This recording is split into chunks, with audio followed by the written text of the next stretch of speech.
Hafaday, my fellow Guamanians. I'm sure that many of you already know this, but one of my favorite songs is What a Wonderful World by Louis Armstrong. It's a powerful song written about the beauty and simplicity of humanity by one of the world's greatest musicians.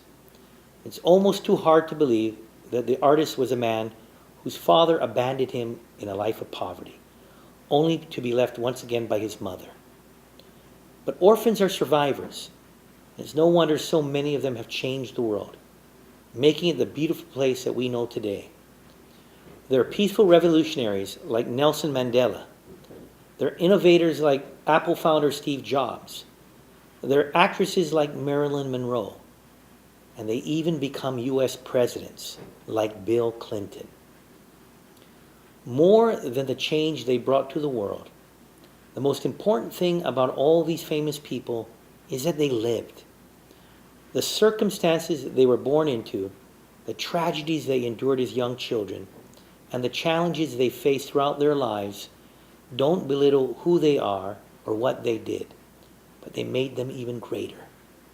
And so when I think of these great people, or when I see my grandchildren running around the house, and especially when I see my fellow Guamanians helping each other through the tough times, I can't help but reaffirm my belief that life should never be a choice.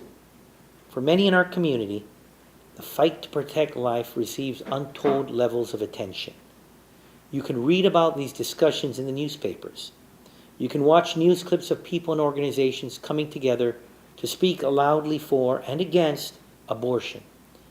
And this fight has even been taken to the highest levels of government, supported on both sides by people passionate about their beliefs.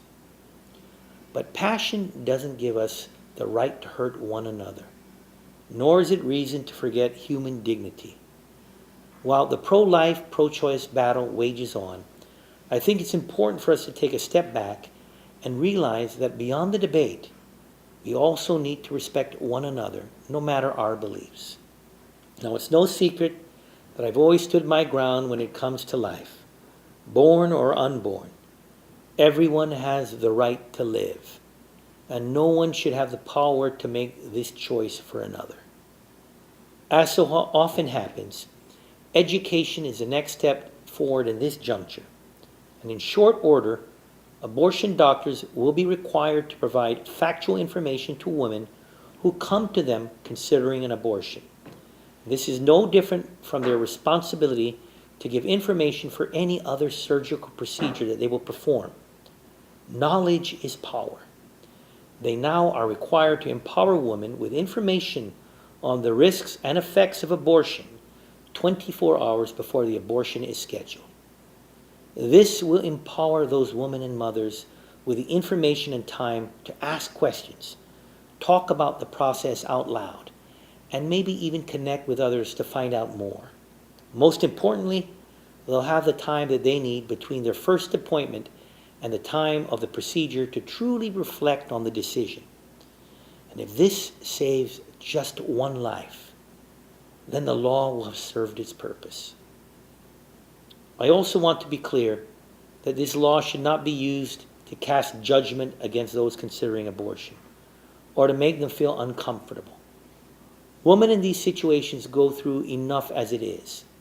It is my hope that the availability of information, especially the alternatives that they'll see, will show them that even strangers care.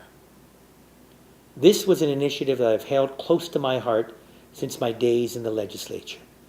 And though it failed several times, my colleague, Senator Dennis Rodriguez, was finally able to make the Women's Reproductive Health Information Act law. Senator Rodriguez, many out there are thanking you right now. Because of you, I'm certain there will be many more in the future. Though it is not what pro-life supporters ultimately want, we can rest assured that we've taken one step forward.